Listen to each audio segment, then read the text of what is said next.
Our Prophet Muhammad ﷺ described that there will be one time when a woman can walk from Sana'a to Hyderabad without fearing anyone but Allah. Dear friends, this is our benchmark for Jamaat Islami, providing a clear and protective world for women. Guided by faith, these are the 4 areas that we will ensure: access, choice, participation, and protection. Let's see them in a bit detail. First, we need access. Most of the time, women are unable to be in action or have development because they don't have proper action. Let's think about education. If most of the women today are not getting what they want because there is financial burden, in a country like Bangladesh, if a family have to choose to go ahead and educate between 2 children, they will obviously choose the men because traditionally they are the breadwinners. So what are the problem? Okay. Our policy wants stipend programs for women with merit-based so that they don't have to think about education without financial burdens. Another problem that women face in Bangladesh is high dropout ratio. Only 20 to 30% women actually graduated from their enrollment. Why? When they get married, there are other familial problems, security issues, and etc. So high dropout rate is a real problem in Bangladesh. Our policy wants to address that. They will coordinate motivation and other facilitate problems to prevent that. Other than that, we are also introducing tuition-free undergraduate education for public sector universities for low-income girls. So now that's for intermediate. We want to expand it until undergraduation. In healthcare, see, so many times what we have seen that if there is a case of woman, she's in labor, or a child who is acutely ill, the first thing that they do is go to Dhaka. And how many we have seen cases where a woman in labor have died on the road because there was no nearby health facilities. We need to address that.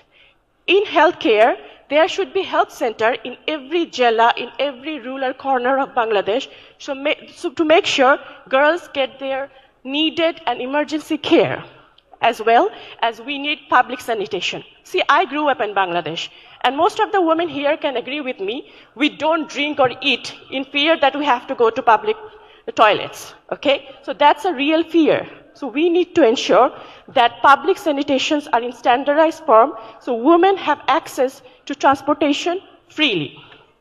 Finally, childcare. We promote governance-financed childcare so that if women wants to go out, women want to pursue their career and education, their children are taken care of. Or simply if they want a break from their child caring, they can do so. Finally, politics. National institutions have already given certain quotas for us, but we see these not have been implemented. Through Jamaat Islami, our policies strongly recommend fair party nomination process in politics. Let's go to the choice. Okay, why does choice matter? See, one of the essential thing about freedom in political science is that you are free to choose. If you are not given any choice and you have been dictated to do one thing, that is not freedom. For women, choice is essential in their action. First of all, for education, we need to have a flexible lifelong learning and re-entry pathway. Again, we have said that in Bangladesh, women has a higher degree of dropouts. Most of them, after they are done with childcare, after they are done with other familial work, they want to come back. But the system is very tough for them. We need to make sure anytime they want to come back and re-enter in education, they can do that. In healthcare, again, as we have already said in the access, that there have to be a decentralized primary healthcare sector. Another problem with today's healthcare for women is that, it is a very tedious work. They have to go to the doctor, wait a longer queue, and different problems like that. So in that case, what we see that women, if they have small issues, they just don't want to go to the doctor. And in Bangladesh, we as a woman, we say, we learn to pet our problem until it becomes bigger. That's why it is important to have one kind of facility where they can go and have their small problems checked out. That is where Digital Bangladeshis come. Please, I'm sorry for using that word. Anyway, Digital Bangladesh is a Bangladesh for all of us, and here digital health and telemedicine should be available especially for women so they can have their health checked within the comfort of their home. Here, another problem we have is we have traditional midwives who are essential, especially for women in rural areas. In developed countries, midwives are professionally acknowledged and skilled. But here, since we are not giving them professional acknowledgement, they have their independent practice, and we see a lot of more neonatal cases, neonatal death cases because of it. So our policy says we will be giving skilled midwives professional recognition. In employment, we will be also increasing the digital economy. 57% freelancers are girls in Bangladesh. So this is an important sector where we will be giving further care. Again, childcare should be available so that they can choose they want to take the care or not. Also, flexible working hour. This one is a heated one, right? But I, as a gender specialist, I have been working with women in Bangladesh, in Malaysia, in Western countries, and we have seen that most of the time, especially mothers, especially people who have other works and home, wants a flexible hour. Those who don't, fine. But we should have the right to choice, and we should have the right to choose if we want to work less or more, and we should never have to choose between balancing our family and work. Let's go to the next one. Participation. Choice is there, but if you're not taking the choice, if you're not participating, what's the issue of it? What's the use of it, right? Let's go to participation. In education, as we have already mentioned in other presentation, more women are enrolling than men. That's a good sign. The problem is it's certain areas, core issues or core subjects like STEM, women are participating less. So that is when we see IT or ICT sectors and we see less women, it has to start from education. If they are not in the education, how are they going to participate in other sectors if they are not educated in that field, right? That's why this policy promotes participation in STEM scholarships.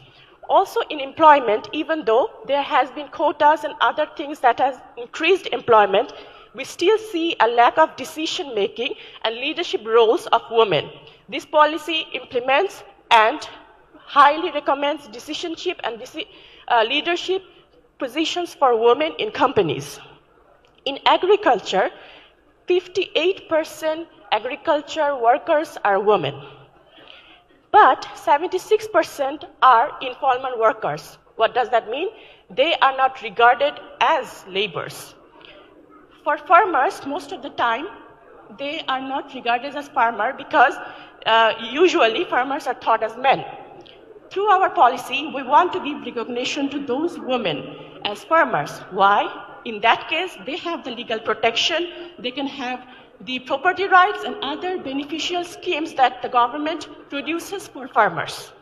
Also for microfinances, we know the higher debtor in microfinances are women. But why are they chosen? They can be discriminated, they can be distorted easily, they can be easily intimidated. That's why our policy wants to recommend that there have to be a responsible microfinance so that women are not exploited through it. Another biggest issue with us for women is the barrier to entry in agricultural firms. They don't have the capital, they don't have people to support. Hence, we propose targeted capital and monitoring. Finally, for politics, we have leadership and training mentoring. This is not something new. Since Jamaat has started working, our second year after Dawa is training for our human resources. And actually, our people, those who are in Bangladesh Jamaat Islami Women Front, have been trained in the field. A lot of people think that we are not in the politics or we are not visible in the politics. But I want to state one interesting fact. last 10 years, everybody knows what happened to us. We are discriminated people, we have been abducted and all, right? Even in that cases, Jamati women have participated in the electoral process. We have 48 vice chairmen, 38 ward commission, and UP member 116 who have participated in the election and won. Those who won at this number, far more has participated, and we will make sure this is further reflected in our national policies. Thank you. Let's go to the final one. Protection. See, as a woman, and our religion also makes sure that we will fly, but we will give, our Kawam will give us the protection so we can fly freely, right?